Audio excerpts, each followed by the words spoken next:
Well, hey, staffing folks, Dr. Grimes here. It is 11:09 a.m. on Wednesday, August the 5th. If you're also in my talent class, I just got done recording a video just a little while ago, so you get double whammy. There's a handful of you that are in both, and I apologize, but this is the best way to communicate important information.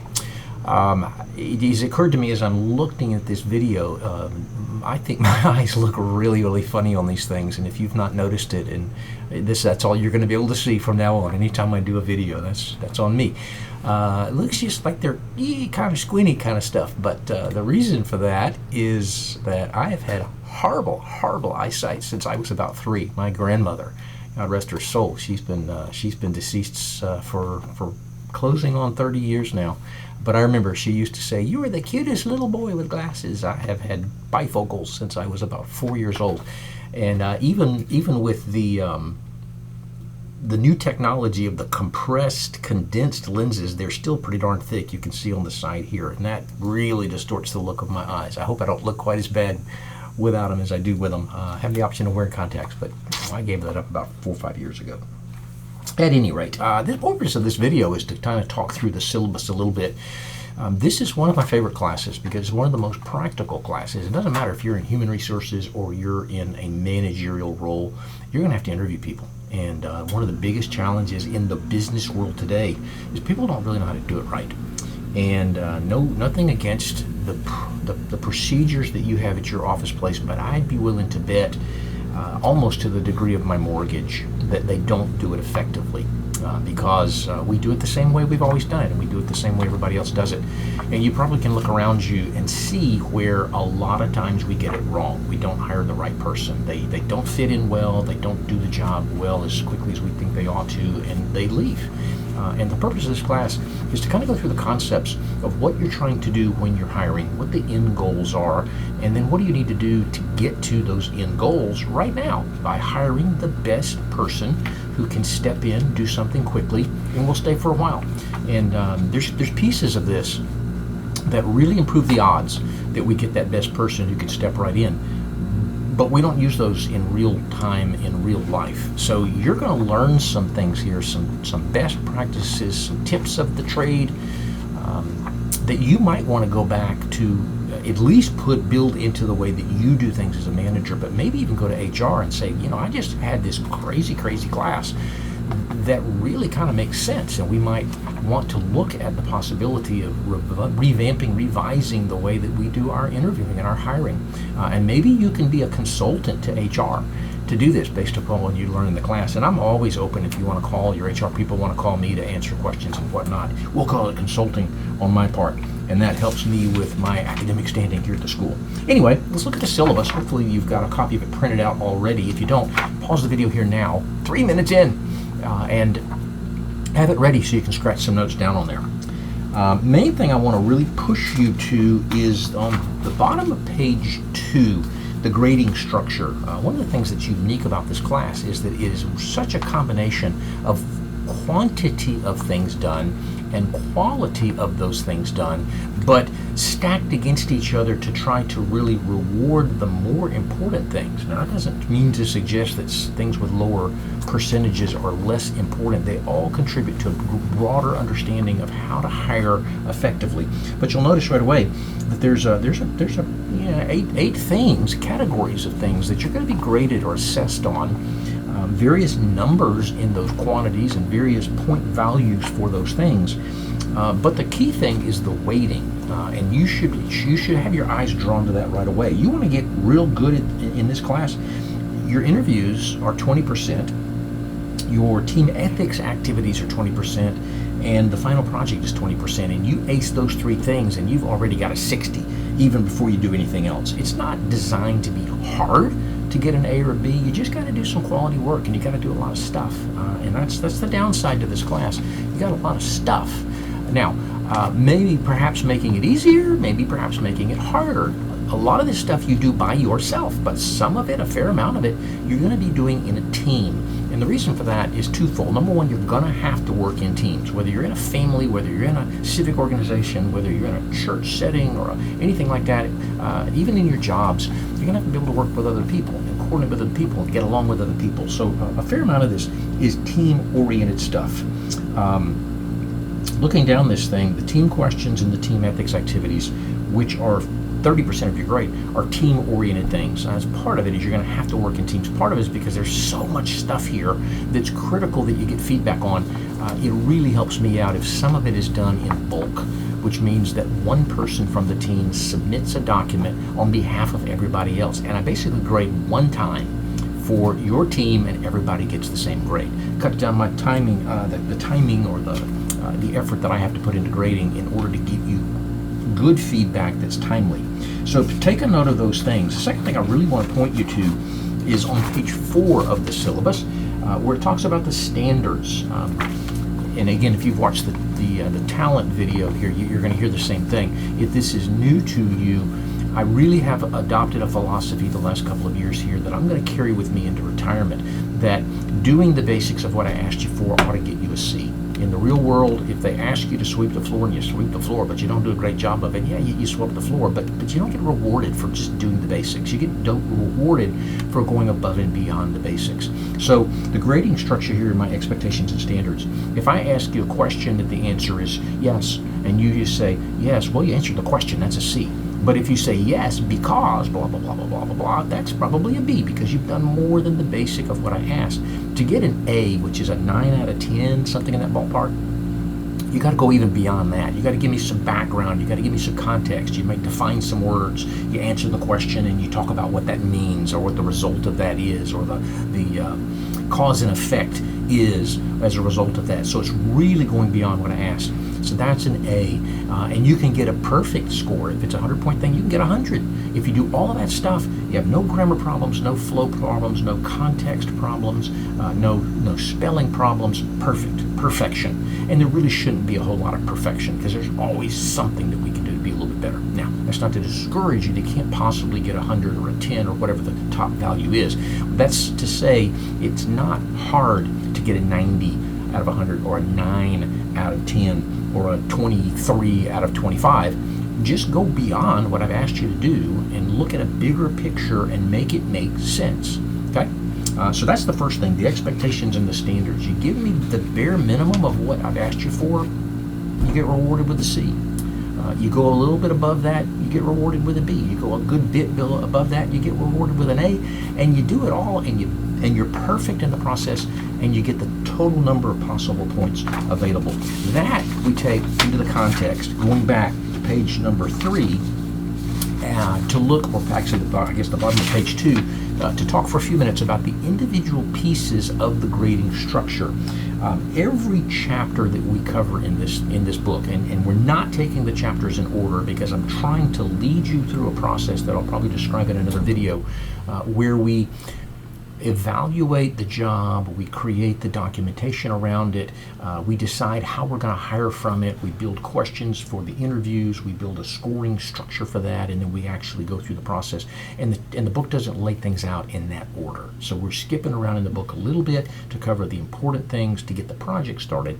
But while we then, as we're working on the project, do the stuff that's around the concept of hiring. So quizzes, there's a quiz at the end of each chapter. And that's usually about 10 questions that come straight from the book. You read the chapter, you ought to be able, and you can even look at the book while you're taking the quiz. Timed quizzes, but not super strenuous. You ought to be able to get all questions right on that. That's 5% of your grade. You don't ever do a single quiz, you can still get a 95 if you're great on everything else.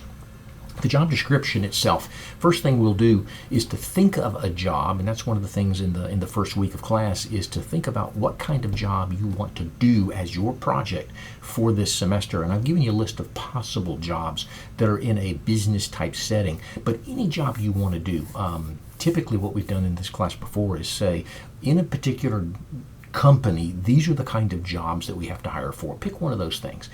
We've stepped aside from that now because I want you to say, I really know a lot about this kind of, I know a lot about electrician, or I know a lot about plumbing, or I know a lot about photography, or I know a lot about personal trainer, or whatever it is that's maybe not in the context of a normal business.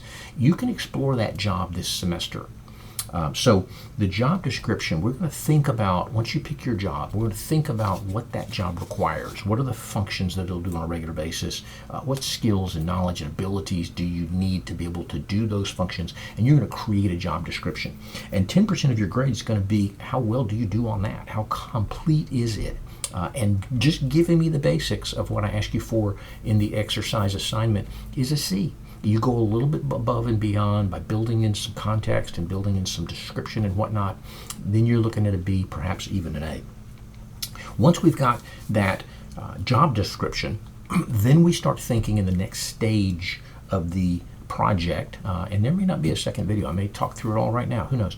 When you start thinking, okay, if I want to hire somebody who can do these functions and who has these skills, I need to create a set of questions that really help me decide, here's the function, can you do it? Have you done it before? Here's the skill, do you have that skill? So we work on building a set of questions that could help us to get through, let's say, a 45-minute interview with somebody. To learn a lot about them. Can they step in, do the job, interact with other people, so forth. So the interview questions that you come up with are 10% of your overall grade.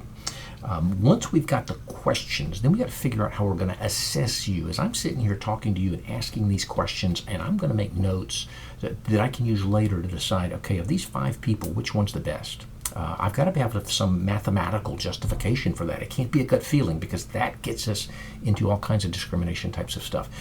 If somebody came back, if an African-American female came back and said, the only reason you didn't hire me is because you wanted that 50-year-old white guy there, I've got to be able to say, here's the documentation on why I picked that person over you, and it's mathematical. Here it is, question by question. He did better here than you did. He did better, he did better, he did better, he did better. And it becomes very black and white, documentable evidence as to why I picked that person. So the matrix is a big piece of that. That may be one of the pieces that you don't do very well or at all in the real world. The other part is the kinds of questions that you ask in your interviews may not really help you get to who's the best. So learning how to write the right questions, learning how to create a matrix, 2 big things. And between that, you may hear in the outside here, over all of the ambient noise here, the emergency broadcast system in Sumter County. Just ignore that the best you can. The hiring matrix is only 5%, but it is really critical in terms of the process. It's hard to justify more than that in our class with everything else that's going on. At the end of the semester, right before Thanksgiving, you're going to interview 4 of your friends, your family members, whoever, for the job that you've created using the questions and the matrix that you've created, just for the practice of back and forth question and taking notes and making assessment and stuff like that. That's 20% of your grade. So that's going to be really important. The team part of this comes in the questions. At the back of each chapter, they're going to be 4 questions, I think, that I've got in the notes here. I don't remember off the top of my head, but your team will have to research these questions, contribute to a unifying single document that you're going to present as the work of the team. And one person will submit that file on behalf of everybody else. So if there's 4 of us on my team and it's my week to submit, the other 3 play a really big role in creating the document, but they don't do anything in terms of submitting it. And it's all on me. And whatever I submit is what the team gets graded on. And if I forget to submit, you all get punished. And that happens sometimes. It's like, oh, it was my week. I completely forgot. I'm sorry. Please make sure I get all of the penalty and not them. Well, I'm sorry. If you're in charge of responsible for submitting this file and you don't, that's on all of you. And all of you will get punished even if it's your fault. So hold each other accountable. As you work on these questions, take into consideration those standards and expectations. And if there's 4 questions and there's 4 of us, and I say, you do question 1, you do 3, you do 7, you do 12, or I'll do 12, all of them have to be A-level quality for all of the people to get A-level rewards. And that might mean that whoever submits this thing at the end of the week has to go back and redo what somebody else has done, or fluff it up, or polish it up, or whatever. Now, when I grade these things, and again, if you saw the talent, this is a refresher or a reminder for you. When I grade these things, I'm looking at each question independently of every other question. And I don't care who wrote it, I'm thinking about it from a team's perspective. And I'm going to assess whether that question met the basic expectations in the question itself, and that's a 7 out of 10, or whatever the point value is for that question. It's a C on that. You've got to go above that to get a B, and above that to get an A, and you got to be perfect to get the full points for that subset of that overall grade. Now, everybody will get the same grade. We have a team of 4, and I do a really, really subpar job on question number 1, and you've got to go in and add to it and polish it to bring it from a C to an A, right? When I read it, it's A material, but I don't know that this person did a horrible job on the starting point and you covered for them. So whoever submits this thing each week has got to have the permission to say, Johnny did a horrible job and Johnny deserves a C, even though what you're reading is an A, right? And it needs to be the consensus of the team. So if I'm submitting for the week, perhaps I say, okay, all of you, thank you for your stuff. I'm going to compile it. I'm going to polish it to my standards. And if you find out that somebody's standards don't meet yours, maybe you volunteer to be the one who submits it every week so that you can make sure that you get the A that you want, because you're going to get a B. If what submits is a B, you're going to get a C if what is submitted is a C. So at any rate, the 4 of us say, okay, here's my feedback on the other 3 who are not me. And if you as the submitting author get the sense that you and one of the other 2 of the others think that Mark did a horrible job, then when I get ready to grade yours, it's going to be the sum of all the accumulated points. When I grade Mark's, I'm going to take the sum of those things and I'm going to say minus 20 on this 100-point assignment, because the consensus of your team is that you didn't do your share this week. Let's change that and step it up next week so there's no deduction from your point. And if you happen to be a week where you get a note at the bottom that says, I've taken off 15 points because your team said that you didn't do your fair share, don't hold it against your team. Take it as a personal challenge to do better next week. Okay? So the team question, same thing with the team ethics activities. One of the new things I've done for this class that I've never done in a semester before is to pull from the back of the chapter some sort of a setting that causes you to think about what are the ethics that we're talking about in this situation, and to address a question where you talk about the ethical ramifications, the ethical things that you've got to do to make sure that we do this thing called staffing right. And so that's the same kind of thing. 20% of your grade is how well you deal with this setting each week.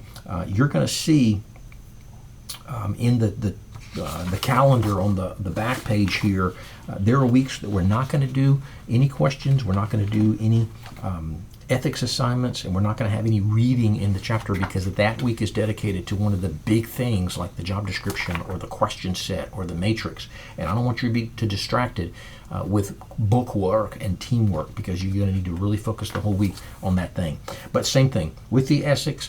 Did you basically answer in a way that did what I asked you to do? That's a C, right? You go beyond that and really get into maybe some references or whatever, and you build out the answer that may be a B, perhaps an A, all right? So everything you do, the job description, you don't want to fluff and pad too much. And that one is a little bit more in terms of, did you do what I asked you to do, and you did it with pretty decent quality. That may be easier to get an A or B on without having a 12-page job description. When it comes to the questions, the quality of the questions are really, really significant. You don't have to have 100 of them when I've asked you for 10 or 12. You may only do 10 or 12, but they got to be really, really good questions that think about the connection between the question and the function that you're trying to get to. The matrix may be easier to get an A or a B on if you did what I asked you to do, but it's got to show an awful lot of thought and be pretty comprehensive in terms of what am I including in this that I'm measuring that really gets to the question of, can you do this job better than anybody else? All right. The project at the end of the semester, same thing. It's a little bit above and beyond what I've asked you for. It's going to be something that looks back on the whole processes and recreates it in a brand new scenario, in a brand new setting. We'll talk more about that as we get there. As I flip through the rest of the syllabus, it all makes pretty much sense. I'm at 19 minutes, some of which is just absolutely worthless to have to sit through. I understand that, but that's the way that I do things. I kind of talk as they come to my head, and that's that. Hope that you're looking forward to a good semester. I certainly am, and I really, really think that you're going to learn an awful lot from this class. Whatever you do going forward in life, I believe, will be a better interviewer, perhaps the best interviewer in your sphere of influence of all of the people you work with, because you've taken this class and you understand what drives the interviewing process and you know how to do it right. I hope that you become the one in your organization that people come to and say, look over my notes here and tell me what I can do to improve that. That would mean that this has been a success. That's my goal.